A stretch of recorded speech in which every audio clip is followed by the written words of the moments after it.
Cases کی بات کرتے ہیں جو کہ اس وقت کافی ہائپ میں ہے. مسٹر تیفی بٹ کی بات کرتے ہیں. مبینہ انکاؤنٹر کے حوالے سے کافی چہم گویا چل رہی ہے, اور اس کے ساتھ ساتھ مسٹر گوگی بٹ کی بات کرتے ہیں. آپ کو کیا لگتا ہے کہ اب ان کا کیا بنے گا؟ دیکھیں, یہ میرے بڑا قریبی کیس ہے کہ میں نے اس پہ سوشل میڈیا پہ بات بھی کی ہے تھوڑی سی. یہ اتنا سمپل نہیں ہے جتنا لوگ دیکھ رہے ہیں. میں گوگی بٹ اور تیفی بٹ کو اس وقت جانتا ہوں جب یہ صرف اور صرف چھوٹے موٹے کاروباری تھے. ہماری آنکھوں کے سامنے یہ سارا جو ان کا جو امپائر بنا ہے, جو پورا ان کا جو بھی امیجن بھی بڑا گینگسٹر میری آنکھوں کے سامنے سارا ہوا ہے. تو یہ جو ہے نا, اگر آپ ان کا انکاؤنٹر دیکھیں تو جب بلراج کا مرڈر ہوا تو ایک دم ہائپ کریٹ ہوئی, سمپتی کی گئی اس کے پاس. اس کے بعد جوید بٹ کا ہوا ان کی طرف سے, وہ نومینیٹ ہو گئے. اب پلرا تقریباً برابر تھا, دونوں طرف پرچے تھے, دونوں طرف اشتہاری تھے, ضمانتیں ہو رہی تھیں. ایسا کیا ہوا ایک دم سے کہ اتنا بڑا انکاؤنٹر, یہ پاکستان کا سب سے بڑا, اس سے پہلے جو تھا ٹاپ انکاؤنٹر تھا وہ مرتضیٰ بھٹو کا تھا, یہ اس سے بڑا انکاؤنٹر ہے.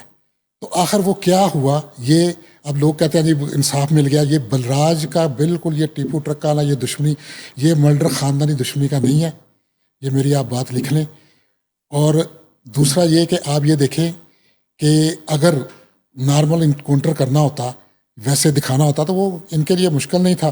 2-3 کرمنلوں کے ساتھ لاشیں اور گرا دیتے وہاں, لو جی 4 بندے مر گئے یہ.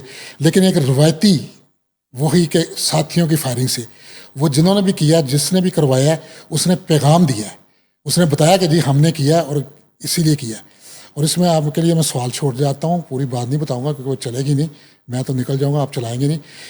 اس میں بھی پراپرٹی انوالو ہے, اور آپ کے بہت بڑے لوگوں کی پراپرٹی انوالو ہے. مثلاً جب تیفی بٹ یہاں سے جب گیا تھا فرار ہو کے انگلینڈ, تو وہاں بیٹھ کے اس نے انٹرنیشنل معاملات دیکھنے شروع کر دیے, اور 2 پراپرٹیوں کو اس نے ہاتھ ڈالا ہے. ایک شو روم ہے, گاڑیوں کا شو روم ہے آسٹریلیا میں, اور ایک قطر کی پراپرٹی ہے. یہ اصل تنازع ان پراپرٹیوں کا پڑا ہے, اور ساتھ میں شاید 2-3 چھوٹی بھی ہوں, جس نے ٹی پی بٹ کو اس انجام تک پہنچایا. اور اس میں بالکل کوئی نہ خاندانی دشمنی ہے نہ گینگسٹر, یہ اس کا وہی ان کا, کیونکہ وہ سمجھ رہے تھے کہ اب ہم انٹچیبل ہیں. اور بعد میں بات چیت بھی ہوتی رہی.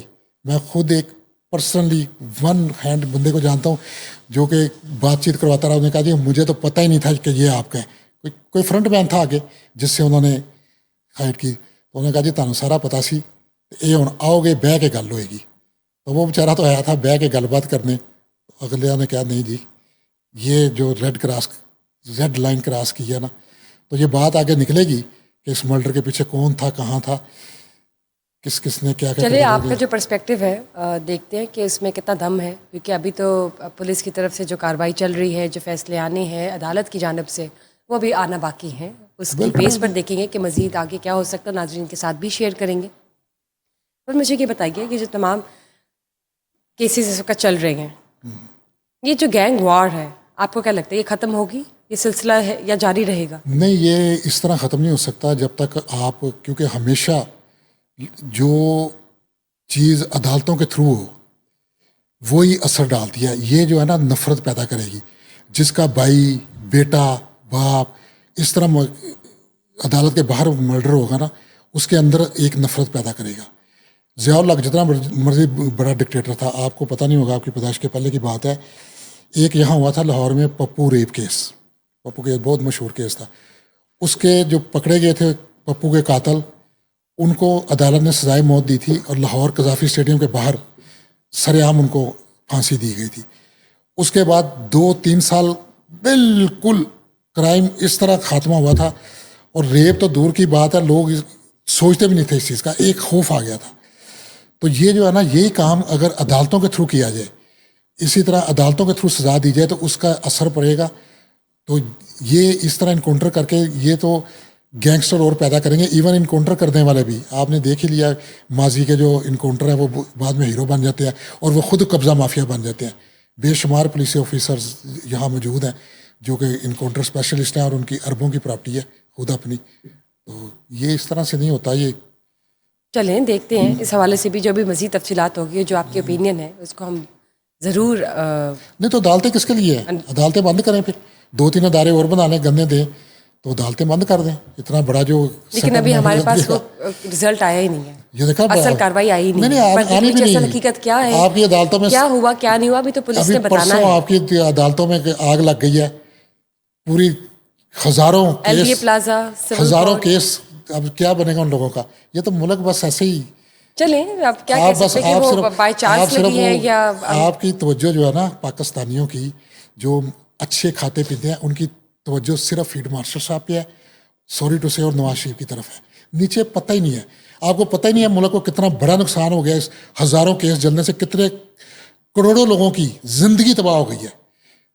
لیکن کسی کا کوئی خبر ہی نہیں ہے. کہیں پہ تھوڑی سی لگ گئی, جی آگ لگ گئی, بس ختم. آپ سارا میڈیا بھرا پڑا ہے جی وہاں کیا ہو گیا. جی لیٹس سی کہ اس کو کس طرح سے ریکور کیا جائے گا. ہو سکتا ہے کوئی نہ کوئی نیا طریقہ ہو, کیونکہ ڈیجیٹلائزڈ ایرا بھی ہے. اب اگر پیپر ورک ہوتا ہے تو آبویسلی وہ سافٹ ویئر پہ بھی اپڈیٹ ہوتا ہوگا. ادروائز چلے لیٹس سی کیا ہو سکتا ہے. آفت کو تو آپ نہیں ٹال سکتے, لیکن آبویسلی یو کین مینیج اور یو کین ریکور اور یو کین ریہیبلیٹیٹ اور go towards rehabilitation. Moving on, Afghanistan کی بات کرتے ہیں. آپ نے اجلاس بھی سنا ہوگا, پرائم منسٹر وزیر اعظم کی زیر صدارت جو ہوا, اس میں افغانستان کے جو افغانیز ہیں سارے, ان کے ایگزٹ کے حوالے سے بات ہوئی, اور بہت کنفرمڈ طریقے سے یہ بات کہی گئی ہے کہ ان کو جو ہے ڈپورٹ کیا جائے. اور اب وہیں آئیں گے افغانستان سے, جو ایک پراپر لیگل طریقے سے آئیں گے ویزا لے کر. کیا کہنا چاہیں گے کہ کیا اس طرح سے یہ چیزیں مانیٹر ہوں گی؟ میں تو جی, ہم لوگ تو یہ چیز تو تاریخ گواہ ہے. ہم لوگ جب یہ افغان مہاجرین آنا شروع ہوئے تھے, اسی لاہور کی سڑکوں میں ہم نے ان کے خلاف جلسے جلوس کیے, ریلیاں نکالی کہ ان کو نہ آنے دیں. کیونکہ افغانستان کی اگر تاریخ دیکھ لیں, ان کے پاس کیا پروٹیکشن ہے. وہ ان کی جو معیشت ہے وہ پوری کی پوری یا اسمگلنگ پہ ہے, یا وہ جو افیم کی پیداوار, دنیا کی 95% سے زیادہ جو افیم ہے وہ افغانستان میں گرو ہوتی ہے. تو وہ تو لوگ بنیادی طور پہ کرمینل ہیں. اور یہاں آ کے بھی انہوں نے, جب سے وہ آئے ہیں, جب سے ان کو لے کے آئے تھے, اللہ ان کو جنت نصیب کرے, حضرت ضیاء الحق صاحب, اس کے بعد یہاں ہرون آئی, اس کے بعد یہاں کلاشنکوف آئی, اور آج یہ ہے کہ آپ کے تمام شہر چلے جائیں, جتنے بھی شہر ہیں ان کے پورش ایریاز جو ہے نا وہ افغانوں کے انہوں نے خریدے ہوئے ہیں, کیونکہ ان کی کمائی بڑی ایزی کمائی ہوتی ہے اور بہت زیادہ ہوتی ہے. تو یہ تو کام بہت پہلے ہو جانا چاہیے تھا. تو اب بھی اگر نیک نیتی سے ہو جائے, کیونکہ اب تو یہ ہے کہ اتنے ان کے رشتے اتنے ہو گئے ہیں, رشتے داریاں اتنی بن گئی ہوئی ہیں, تو وہ تو کیا کہتے ہیں بنے اندر غصے میں ہیں, ان کو نکالنا مشکل ہے, لیکن آئی ہوپ کہ نکلیں گے. آپ کا گنڈا پور جو اتنا مضبوط ہے وہ بتا دیتا رہا ان کو اپنی پروٹیکشن کا, اور جو نیا آیا وہ بھی ان کو بتا دے رہا ہے. چلیے دیکھتے ہیں کیا چینجز آتے ہیں اور کس طرح سے امپلیمنٹیشن ہوتی ہے. یہ تمام پوائنٹس جو ڈسکس ہوئے ہیں اجلاس میں افغانستان کے افغانیز کے ایگزٹ کے حوالے سے.